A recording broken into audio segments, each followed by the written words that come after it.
Hello, my friends, and welcome back. Thank you very much for being with me again today.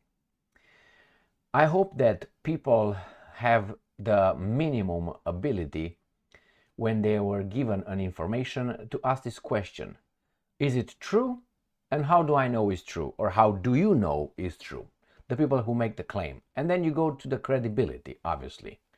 So I would say that the first step is asking the question, wait a minute, is it true what you're telling me?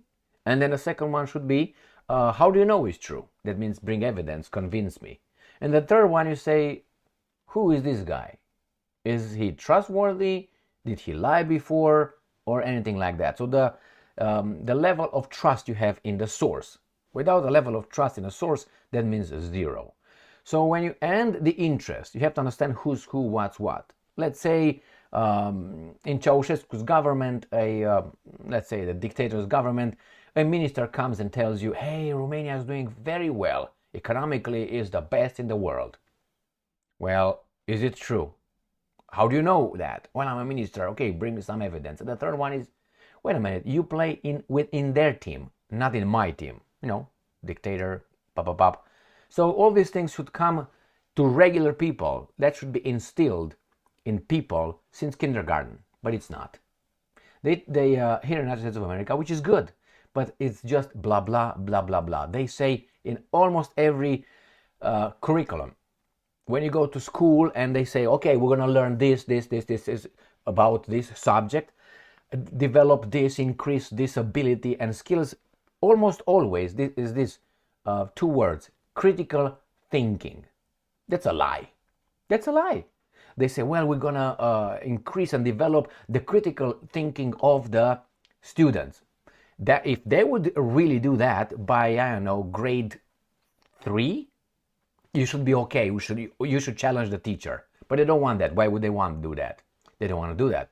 So the same is with this article that I have over here, where not necessarily the substance of the article, of the claim of the US intelligence is what matters. It matters, wait a minute, who says it and on whose team you are and how much should I trust you? How much credibility you have. So we have here Ukrainska Pravda. This article comes from January 27th, 2024, today, Saturday. Russia's latest gains in Ukraine are, quote unquote, strategically insignificant. UK intelligence. Okay, well, as probably you know, and if you don't, these guys cannot keep the lead on, it seems like. That's what happens. Even the UK intelligence, which is not on the Russian team or on our team, that's on their team. They have their own team. You and I are not in that team, unless, I don't know, you are very high up somewhere in the government, like minister level. That's it. Below that, you're just a tool. And they are a tool as well, but at least they are a little bit like a luxury tool. You just, like a file. They are a little bit something else. So first, Russia's latest gains. So they agree that the Russians gained something lately. And obviously the second one is, but don't worry, that means nothing. Okay, well, how do you know that? Well, they're gonna give you some information here, which is good. And then the most important thing is, who's saying that? It says the UK intelligence. I don't know about you, but how long have you been following the UK intelligence? If you go back 20 some years, you're gonna find out that these guys, or no, you're gonna find out, you're gonna get the clearest example, they lied. And they lie. That's a pattern. Just look back in history. I don't have to give you other examples. So they are in the business of forming an opinion under the authority of intelligence. Well, we know things that you don't know. That's why we tell you that. How do we know it? Confidential. That means we don't have to provide you with evidence. So again, is it true? Let's see if it's true. Remember, if your enemy, as a Russian or the people, comes and tells you, well, actually, you guys or those guys are winning, they are their enemy, then those guys must be winning big time. Big time. They will not come and say, you know what, nothing. And besides, when they say strategically insignificant, remember, each and every time the Ukrainians, unfortunately for them, lost a city, starting with Mariupol, going to Soledar, going to Bakhmut, now going to Avdiivka, going to Marinka, and pretty soon it's going to be Kupiansk.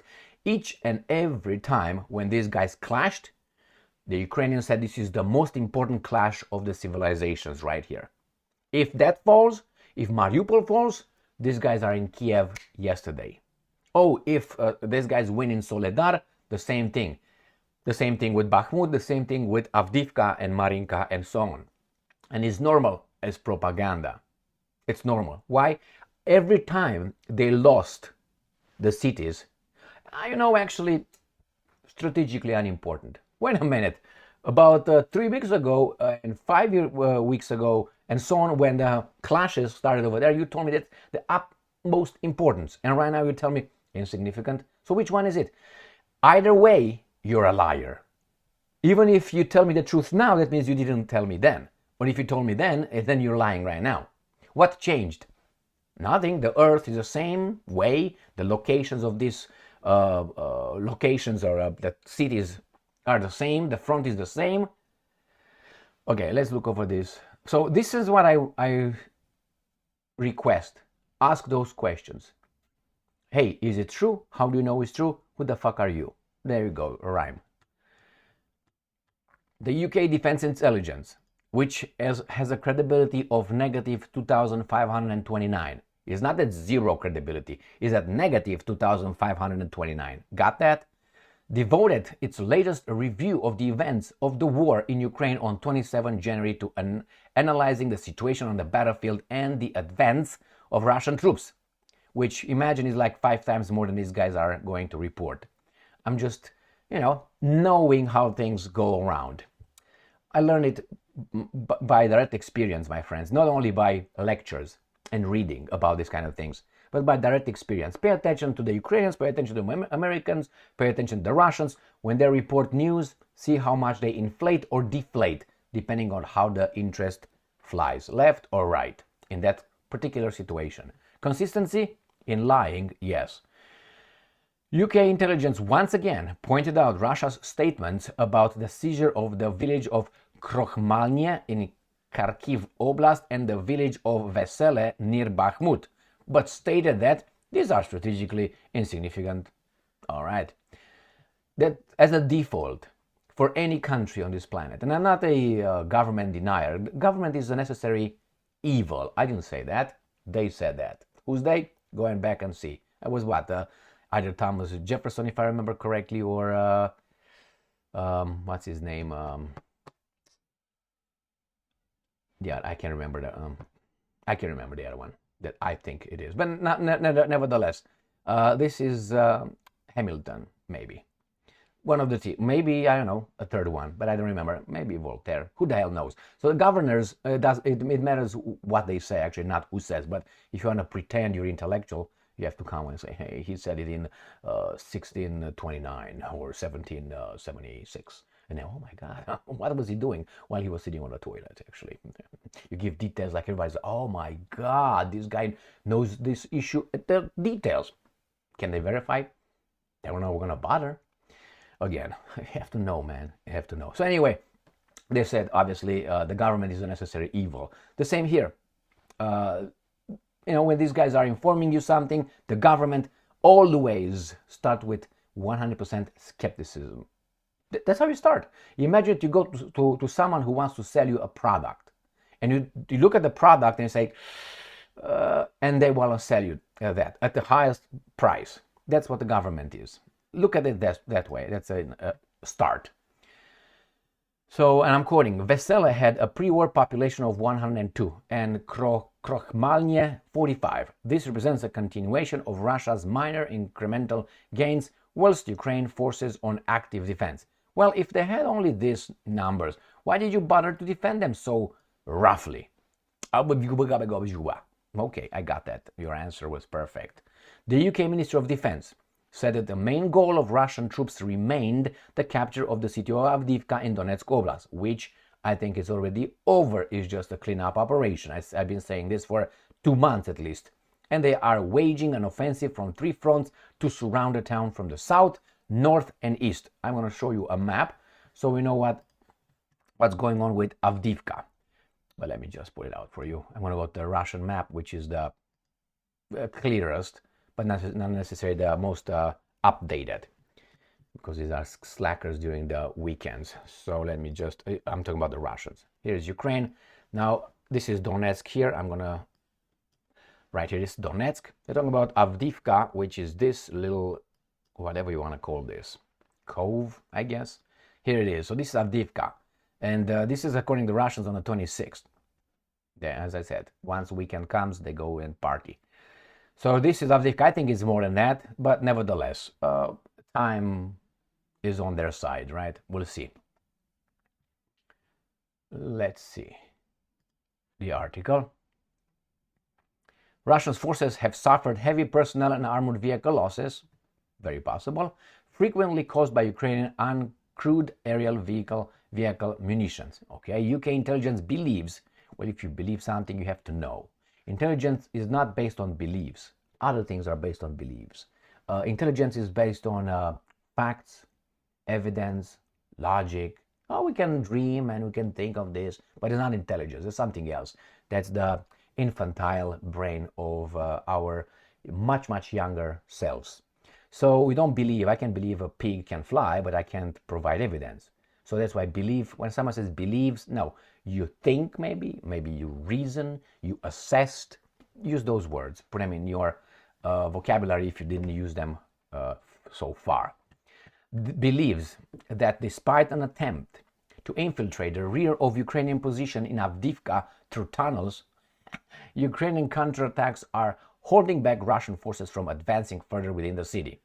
As the main supply routes remain intact, and now that's a lie, okay, and Ukrainian forces make local counterattacks, Avdiivka is likely to remain in Ukrainian control over the coming weeks. So this tells me that we'll lose eventually.